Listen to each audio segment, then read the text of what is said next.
মুহররমের 10 তারিখকে আশুরা বলা হয়। ইসলামের দৃষ্টিতে আশুরা অত্যন্ত গুরুত্ব এবং তাৎপর্যপূর্ণ একটি দিন। বাংলাদেশের আকাশে মুহররম মাসের চাঁদ দেখা যাওয়ার উপর ভিত্তি করে এই বছর আশুরা তথা মুহররমের 10 তারিখ হয় আসন্ন 26শে জুন জুমাবার, অর্থাৎ আগামী পরশুদিন। বাংলাদেশের মানুষ সিয়াম পালন করতে হবে আগামী পরশুদিন, আর মিডল ইস্টের মানুষেরা ভৌগোলিক কারণে বাংলাদেশের একদিন আগে তাদের আকাশে চাঁদ দেখে থাকেন, সেই হিসাবে তারা আগামীকাল অর্থাৎ বৃহস্পতিবার ইনশাআল্লাহ তাআলা তারা আশুরার সিয়াম পালন করবেন।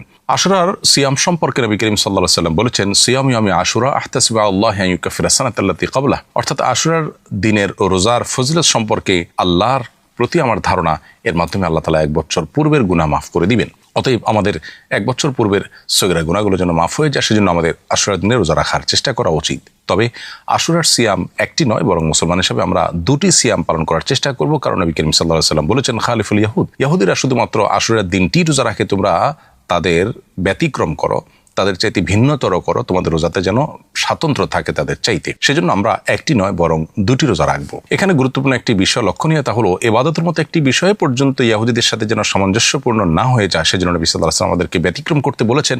সেখানে জাগতিক বিষয়, এমনকি পাপাচারের বিষয় যদি আমরা তাদের অনুকরণ করি, তাদের ফলোয়ার হই, তাহলে সেটা কত বেশি আমাদের জন্য ক্ষতিকর এবং গর্হিত হতে পারে তা বলার অপেক্ষা রাখে না। অতএব আশুরা উপলক্ষে আমাদের 2টি সিয়াম পালন করা দরকার। বাংলাদেশের আকাশে মুহররম মাসের চাঁদ দেখা গেছে যেদিন, তার উপর ভিত্তি করে আমরা আশুরা রোজা রাখবো ইনশাআল্লাহ আগামীকাল বৃহস্পতিবার এবং পরশু শুক্রবার, অর্থাৎ আজ বুধবার দিবাগত রাতে সারিখে আগামীকাল আমরা রোজা রাখবো ইনশাআল্লাহ, এবং সেই সাথে আগামীকাল দিবাগত রাতে সারিখে আমরা জুমাবার রোজা রাখবো। আল্লাহ রাব্বুল আলামিন আমাদেরকে আশুরার সিয়াম পালন করার তৌফিক দান করুন। আশুরা মূলত মাজলুম মানুষদেরকে জুলুমের হাত থেকে রক্ষা করার চেতনার নাম। আল্লাহ রাব্বুল আলামিন বনী ইসরাইলকে এদিন জুলুম থেকে রক্ষা করেছিলেন। মুসা আলাইহিস সালামকে আল্লাহ তাআলা বিজয়ী করেছিলেন এবং জালিম ফেরাউনের পতন আল্লাহ তাআলা এই দিনে ঘটিয়েছিলেন। কারবালার যে ঘটনা এই একই দিনে ঘটেছে, সেখানেও অবশ্য সত্যের জয় হয়েছে এবং মিথ্যার পরাজয় হয়েছে, জুলুমের পরিণতি অত্যন্ত করুণ সাব্যস্ত হয়েছে। কারণ সেদিন নবী করিম সাল্লাল্লাহু আলাইহি ওয়াসাল্লাম প্রিয় দৌহিত্র হোসেন রাদিয়াল্লাহু তাআলা আনহুকে